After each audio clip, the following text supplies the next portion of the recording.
And you know, the public, I think, is rising up against bad elected officials. So, Mr. Chairman,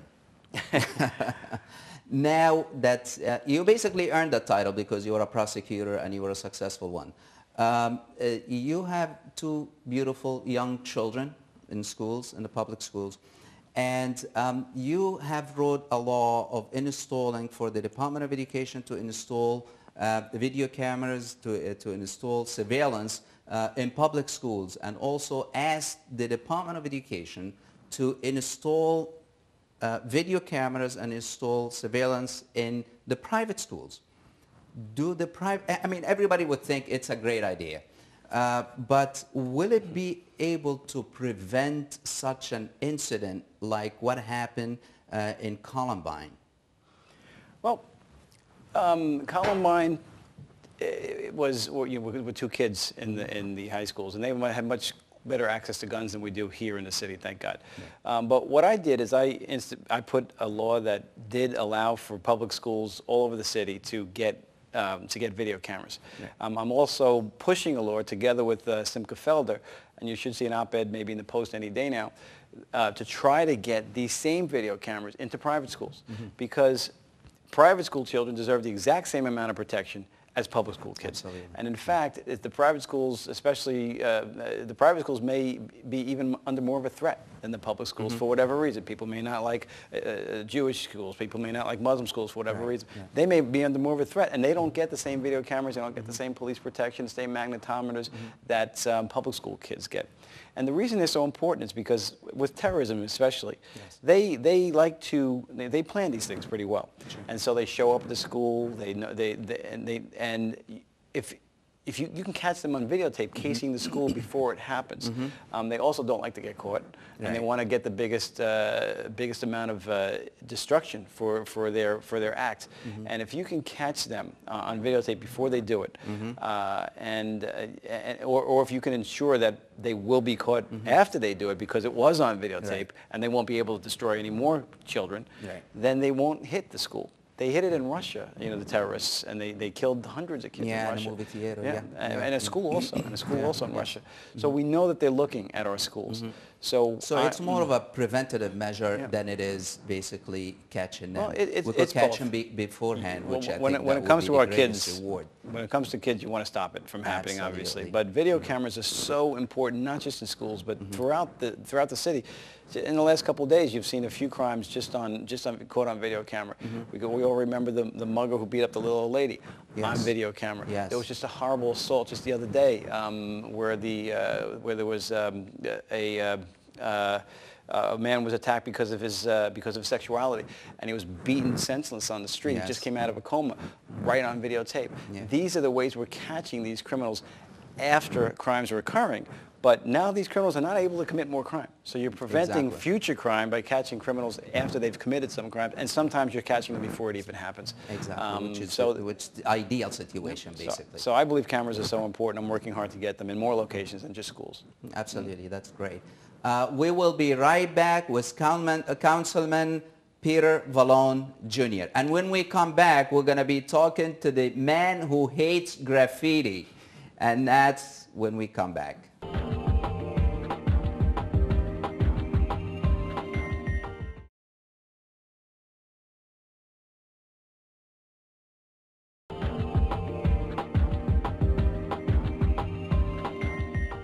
Welcome back with Councilman Peter Vallone, Jr. Councilman, you've been in the newspapers. They actually gave you the name, the man who hates graffiti. And that's because basically you sponsored one of the legislations.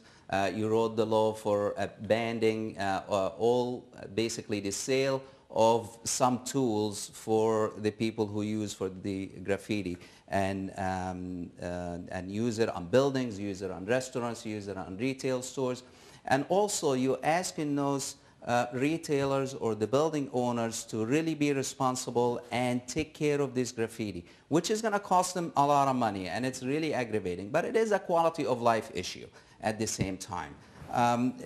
Why is that in particularly very important to you? Because you've been in the newspapers all over the place about graffiti. You're all over that issue. Yeah, I'm the #1 target for graffiti vandals all over the world now. If you go on the internet, the things that are written about me are just horrible. But I consider that a badge of honor, because if I'm upsetting criminals and graffiti vandals, then I'm doing something right. Yeah.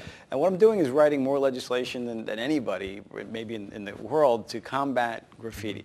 The graffiti vandals are coming up with new ways constantly to destroy our property. So I've come up with new ways to give the police the tools to fight these vandals. One, as you said, was banning the sale of any of these graffiti tools to minors. Another was just recently, first we made etching acid one of these tools that kids couldn't possess, and that's the way they're destroying property nowadays. It's kind of a white swirling mark on a bus stop, let's say, and it has some drip marks on it. That stuff will burn you to your fingertips, and you can't, to your bone, and you can't clean it. You have to get rid of the whole piece of glass, which is hugely expensive. Right. So first we made the law that no one could possess it if they were under 18, then we raised it to 21, and then I came up with a new law because we still had this etching acid, and I said, let's license this stuff. The mayor wouldn't license it, and the bill stalled for a few years, and then I went to buy Sudafed one day, and they asked me for my ID. And I said, you know, if I have to show ID to buy Sudafed, let's get ID shown to buy etching acid. Exactly. So sure enough, the mayor agreed, and that's a new law a few weeks ago. Right. The one you mentioned, first time maybe in the country where private homeowners, 6 families and up, and commercial owners have to keep their property clean. Right. And if you don't, you can get fined, but to avoid the fine, all you have to do is request that the city clean your property. So it wouldn't really be, it's completely free. So, I mean, we had people who just refused to allow, the reason that law exists is I went to one location, and it was horrible, and I said to them, I want to clean this, and they said, get out of my store. And I said, you know what? There was nothing I could do, so I wrote the law that you can't tell me to get out of, well, you can tell me to get out of your store, but I can clean that graffiti. Right. So I passed the law. It's my neighborhood. Yeah, exactly. So it doesn't cost anybody money. The latest law I'm working on will hopefully be passed in the next few months. I've been working on it for years now, is to eliminate the roll-down gates that you can't see through. They're canvases for graffiti vandals. What it would do is when you replace that gate, you can keep it for another 5 years, whatever, 10 years, but when you replace it, it would have to be one of those with the slots in it that you can see through, which are much more beautiful for the neighborhood. You can see the products at night. Light comes in and out. When the police come or the fire department come, they can see exactly why the alarm is going off, if there's a burglar inside, if there's a fire inside. That is a great idea. Yeah, I think so. Yes. There was a lot of opposition for all kinds of strange reasons, but I finally worked it out with the mayor and the speaker where I think I'm going to get it passed, and that will leave, it'll make our city more beautiful. It'll help the economy, because if you've got a store that's next to, say, 2 restaurants that don't open up until dinner, or now it's closed down, and you've got these graffiti, you know, the strewn gates in the next whole to you. Neighborhood. Yeah. Yes. So that'll be the next step we're taking in the fight against graffiti. Okay, great. And now you have been a good friend of the mayor, and you have supported him despite your disagreement with him. You have a large Muslim community in your district, and you have been very supportive. They like you, they supported you, they always vote for you. And you actually co-sponsored one of the legislations in New York City Council to grant the Muslim students the 2 days holiday, 1 day for Eid al-Adha, 1 day for Eid al-Fitr. And they were very grateful to that.